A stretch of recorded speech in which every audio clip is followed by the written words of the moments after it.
अस्सलाम वालेकुम। Programme 89 HD and आपका जो होस्ट है वो Aamir Ali and I am the only host and guest here. और आज की जो खास खबर है जो पूरी दुनिया में जिसने शॉक किया है पूरी दुनिया को, वो उस टैरिफ की न्यूज़ है जो आज से 2 दिन पहले अमेरिकन प्रेसिडेंट ट्रंप ने जो है अनाउंस किया है, जिसके impact and after effects and shocks ने पूरी दुनिया को हिला के रख दिया है। एक अंदाजे के मुताबिक जो अमेरिकन स्टॉक एक्सचेंज है उसको तकरीबन $60 ट्रिलियन का एक जर्क आया है, और जिसने पूरी दुनिया को, क्योंकि जब भी अमेरिकन स्टॉक एक्सचेंज को जर्क आता है, जब भी वो ऊपर जाती है नीचे जाती है, तो उसका इम्पैक्ट पूरी दुनिया पे वाइडली होता है, और उसका वाइडर इम्पैक्ट एक पूरी दुनिया पे देखा गया। यहाँ के निक्के इंडेक्स जो कि जापान की है वो 9% तक ड्रॉप कर गई। सिमिलरली सिंगापुर स्टॉक एक्सचेंज तकरीबन 7% तक, और Hang Seng stock exchange of Hong Kong वो भी तकरीबन 6% तक कोलैप्स कर गई। और ये जो 6% का कोलैप्स है, इट्स अ ह्यूज कोलैप्स। ये एक ऐसा इम्पैक्ट है कि जिसने इकोनॉमी को शेक कर दिया है, और उसकी रीज़न कोई ख़ास नहीं है सिवाय इसके कि एक ऐसी पॉलिसी को अनाउंस किया गया कि हम उन तमाम ममालिक पे टैरिफ बढ़ा देंगे जो कि अमेरिका से अपने ट्रेड नहीं करते और ट्रेड करते हैं। तो उन्होंने टैक्सेस की परसेंटेज को ज़्यादा रखा हुआ है ताकि हम अमेरिकन प्रोडक्ट्स वहाँ तक एक्सेस ना ले सके। मैंने 20 जनवरी 2025 को एक टीवी प्रोग्राम में कहा था कि सबसे पहली चीज़ जो करेंगे ट्रंप, वो ये करेंगे कि वो ट्रेड एम्बार्गो और टैरिफ पे बात करेंगे, और पूरी दुनिया में टैरिफ को इम्पोज किया जाएगा। अब ये टैरिफ बेसिकली होता क्या है कि आप अपनी ट्रेड को बैलेंस करने के लिए, अपनी कॉस्ट को बैलेंस करने के लिए मुख्तलिफ ममालिक से एक सर्टेन अमाउंट जो है, और ये इट कैन बी वैलिड, ये हमेशा कंट्री टू कंट्री वेरी करती थी। और अमेरिका की कुछ पॉलिसीज थी कि ये हमारा फेवरेट नेशन है, ये हमारी मोस्ट फेवरेट नेशन है, या इसके लिए हम टैरिफ की परसेंटेज कम कर देते हैं।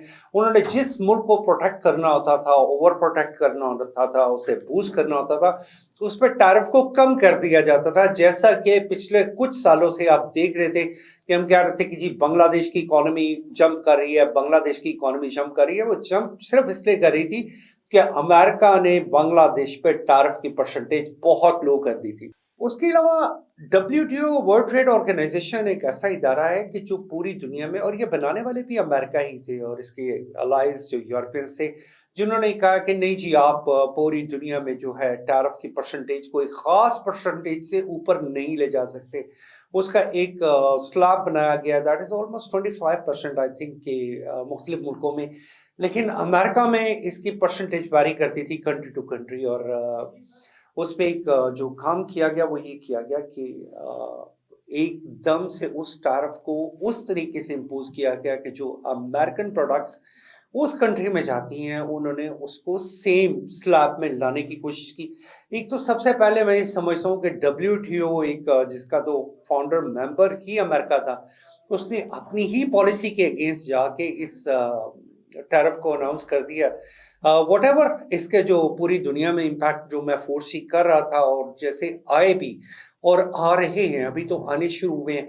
अमेरिका चाहता है कि उसकी जो मैन्युफैक्चरिंग बेसिस है, most of its manufacturing basis that should be back to America.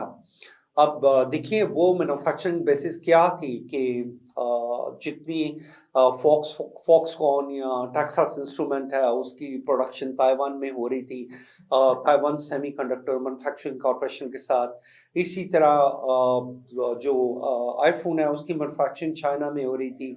Del अपनी प्रोडक्शन चाइना में दे रहा था। तो this was one reason where we were stuck, where America was already dealing like that, क्योंकि उनके पास manufacturing facility तो हो सकती है, लेकिन उनकी इकोनॉमी में इतनी गुंजाइश नहीं थी कि उनकी पर एनम इनकम अगर $60,000 को टच कर रही है तो वो अफोर्ड नहीं कर सकते थे कि वो लेबर इंटेंसिव जॉब्स को चाइना में जब अमेरिका में क्रिएट करें। So this was the biggest reason कि ये सारी मैन्युफैक्चरिंग फैसिलिटीज को बाहर मूव किया गया। आज अगर अमेरिका ये चाहता है कि उन फैसिलिटीज को वापस अमेरिका में लेके आए, تو اس کے لیے بہت ساری چیزوں کی ضرورت ہے. سب سے پہلے وہ لیبر انٹینسو جابس جو ہیں ان کو کیسے کریٹ کیا جائے گا, وہ کیسے ریباک کو اور نائکی کو کنونس کر سکے گا کہ وہ اپنے پروڈکشن لائنز کو واپس امریکہ میں لے کے. It is not a small job, یہ ایک بہت بڑا پہلو ہوگا جس پہ سوچنے کی ضرورت ہے. اور امریکہ کتنی پروڈکشن کو آٹومیشن پہ لے جا سکتا ہے. ہائی ٹیک پہ ڈیفینیٹلی وہ کام کر سکتے ہیں, لیکن بہت سارا دنیا میں کام ایسا ہے. اب وہی جابس جو کمبوڈیا, ویتنام, پاکستان یا انڈیا جیسے ممالک جو کر کے دے رہے ہیں, جو امریکہ کو ایکسپورٹ کر کے دے رہے ہیں, یا جو ہماری یہاں سے ایکسپورٹ کی فیسلٹیز ہیں, وہ تو ساری وہ ہیں جہاں پہ لیبر کو کنزیوم کیا جاتا ہے, ان کے ٹائم کو کنزیوم کیا جاتا ہے, اور یہ دیکھا جاتا ہے کہ کہاں پہ چیپر لیبر اویلیبل ہے. تو آئی فیل کہ امریکہ, اب امریکنس کے پاس کوئی تو پلان ہوگا, لیکن اس کے لیے ایک پوری دنیا میں ایک انسرٹنٹی کی ایک بہت بڑی لہر آ گئی, اور اس انسرٹنٹی کی لہر نے پوری دنیا کی اکانومی کو شیک کر کے رکھ دیا ہے. کیا ہم ایک اور ریسیشن کی طرف جا رہے ہیں یا کس طرف جا رہے ہیں؟ کیا امریکہ پوری دنیا کو گھٹنے ٹیکنے پہ مجبور کر سکتا ہے؟ اس پہ بھی ایک سوال کھڑا ہوتا ہے. ڈپینڈنسی آن دا ڈالر, اس کے ساتھ ساتھ جو ہے وہ بھی ایک فیکٹر آ رہا ہے کہ پوری دنیا میں ایک ڈیجیٹل آر ایم بی کا ایک کانسیپٹ شروع ہو چکا ہے. اور ڈیجیٹل آر ایم بی کا جو کانسیپٹ ہے وہ یہ ہے کہ آپ سوئفٹ سے نکل کے, سوئفٹ نارملی آپ کی پیمنٹ ایکسچینج میں 2 سے 3 دن لیتا تھا, اور اس میں آپ کو ڈالر انگیج کرنے پڑتے تھے, ڈالر بائی اینڈ سیل کرنے پڑتے تھے.